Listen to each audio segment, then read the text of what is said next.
आप देख रहे हैं इंडिया न्यूज का डिजिटल प्लेटफॉर्म। आपके साथ मैं रचना बंसल। कर्नाटक को उसका किंग यानी कि कर्नाटक की सरकार बन गई है। कर्नाटक को मुख्यमंत्री मिल गए हैं। सिद्धरमैया ने मुख्यमंत्री पद की शपथ ली है तो डीके शिव कुमार उप मुख्यमंत्री बनाए गए हैं, शपथ ले ली है। हालांकि पहले चर्चा चल रही थी 28 नामों को लेकर, लेकिन आज फाइनली लिस्ट सामने आई और उस लिस्ट में 8 मंत्रियों के नाम सामने आए हैं और इन 8 मंत्रियों को शपथ दिलाई गई है। शपथ ग्रहण समारोह की तस्वीरें बड़ी भव्य थी, पूरा ग्राउंड भरा हुआ था और जिस तरीके से तैयारियां थी वो वाकई देखने वाली थी। एक तरफ तो कर्नाटक सरकार को लेकर चर्चा रही, मुख्यमंत्री, उप मुख्यमंत्री, मंत्री पद और अब किसका कौन सा चेहरा। साथ ही साथ अब इस मंच को 2024 से जोड़कर देखा जा रहा है क्योंकि कई विपक्षी चेहरे एक साथ एक मंच पर नजर आए। जिस तरीके से विपक्षी लीडर्स को न्योता दिया गया, माना ही जा रहा है कि कांग्रेस ने तैयारी यहीं से 2024 की कर ली है, लेकिन कुछ नेता ऐसे हैं जिन्हें न्योता नहीं भी भेजा गया और जो विपक्ष के मजबूत चेहरे कहे जाते हैं, जिसमें अरविंद केजरीवाल हैं, जिसमें तेलंगाना की सीएम केसीआर हैं, जिसमें ओडिशा के सीएम नवीन पटनायक का भी नाम है। इन तीनों को न्योता नहीं गया। हालांकि जिन को न्योता दिया वो भी सब नहीं पहुंचे। ममता बनर्जी ने कह दिया बिजी शेड्यूल है, वो आ नहीं पाएंगी।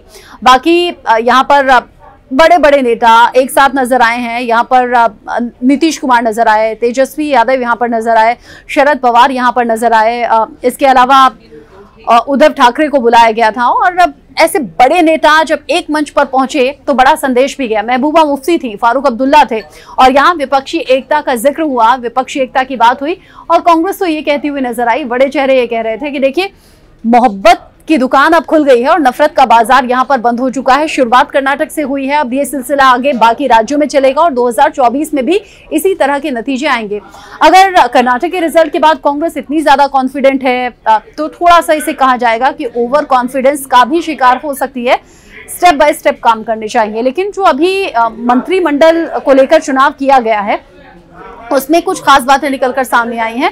यहाँ पर कांग्रेस ने बहुत सोच समझकर 8 चेहरों का चुनाव किया है और जो कांग्रेस दावा करती है और जो इल्जाम बीजेपी पर लगाती है कि बीजेपी हिंदू मुस्लिम करती है या फिर जाति धर्म के नाम पर लोगों को बांटती है, वो थोड़ी सी एकता यहाँ पर आपको उन 8 चेहरों में नजर आएगी। एक एक करके आपको बता देती हूँ जिन्होंने आज शपथ ली है। ओबीसी कोटे से 2 लोग आते हैं, एसटी से 2 लोग आते हैं, इसमें दलित 2 लोग हैं, 2 चेहरे हैं, वोकलिगा 1 हैं, लिंगायत समुदाय से आने वाले 1 हैं, मुस्लिम 1 हैं और ईसाई 1 हैं। अब एक एक करके आप जानिए कि कैसे किसको जगह दी गई है। देखिए सबसे पहले तो जान लीजिए सिद्धरमैया जिन्होंने मुख्यमंत्री पद की शपथ ली है, वो ओबीसी समुदाय से आते हैं। साथ ही साथ डीके शिव कुमार हैं, वोकलिगा समुदाय से आते हैं और इनका अच्छा खासा प्रभाव दिखता है और माना यह जाता है कि कर्नाटक में जिस तरीके से कांग्रेस को मैंडेट मिला है, बड़ा जो बहुमत मिला है, उसके पीछे डीके शिव कुमार की बड़ी मेहनत है।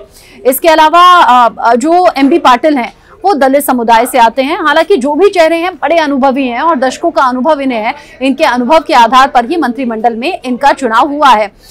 डॉक्टर जी परमेश्वर हैं जो कि लगातार कह रहे थे कि डिप्टी सीएम के पद पर किसी दलित को बिठाया जाना चाहिए वरना बगावत हो सकती है। हालांकि उन्हें उनके अनुभव को देखते हुए लिंगायत समुदाय से आते हैं, मंत्री पद की शपथ दिलाई गई है। केजे जॉर्ज हैं, देखिए ईसाई हैं, इसीलिए मैं कह रही हूं कि कांग्रेस ने बड़ा ध्यान दिया है जाति और धर्म पर। केजे जॉर्ज लंबा अनुभव रखते हैं, ईसाई धर्म से आते हैं और इन्हें भी मंत्री पद की शपथ दिलाई गई है। इसमें एक नाम आता है KH मनियप्पा, ये दलित समुदाय से आते हैं, इन्हें भी मंत्रिमंडल में जगह दी गई है। सतीश जारकीहोली ये एसटी समुदाय से आते हैं और इन्हें भी इस लिस्ट में शामिल किया गया है। और एक जो चेहरा है जो चर्चा का विषय रहा वो रहे जमीर अहमद जो कि मुस्लिम धर्म से हैं, मुस्लिम समुदाय से आते हैं और इन्हें भी उन 8 चेहरों में जगह दी गई है। कांग्रेस जो वादा कर रही है उसे निभा रही है। जाति धर्म को एक साथ लाने की कोशिश भी इन 8 चेहरों में समेटी हुई नजर आ रही है। साथ ही साथ जब शपथ ग्रहण समारोह लगभग खत्म हो गया था उसके बाद राहुल गांधी ने, मल्लिकार्जुन खड़गे ने एक बार फिर से दोहरा दिया जो 5 गारंटी, जिन 5 गारंटी का जिक्र बार बार कांग्रेस करती रही चुनाव प्रचार के दौरान भी, रिजल्ट आने के बाद भी, और ये कहा था राहुल गांधी ने कि पहले ही कैबिनेट में उन गारंटी को पूरा किया जाएगा। तो आज एक बार फिर से कर्नाटक की जनता के सामने कह दिया है कि चूंकि अब नफरत का बाजार बंद हो गया है, मोहब्बत की दुकान खुल गई है, इसीलिए जो 5 गारंटी थी उन पर काम किया जाएगा। जैसा वादा था उस वादे को पूरा करने का वक्त अब आ गया है। कर्नाटक में कांग्रेस तो खुश है, गदगद है इस जीत के साथ ही कर्नाटक के लोग भी खुश हैं, इंतजार में हैं कि 5 गारंटी पूरी हो जाएंगी। लेकिन साथ ही साथ कांग्रेस यहीं से अपना कॉन्फिडेंस यहां से यहां ले आई है और तैयारी 2024 की है जो मंच पर बड़े चेहरों के जरिए आपने देख ली है।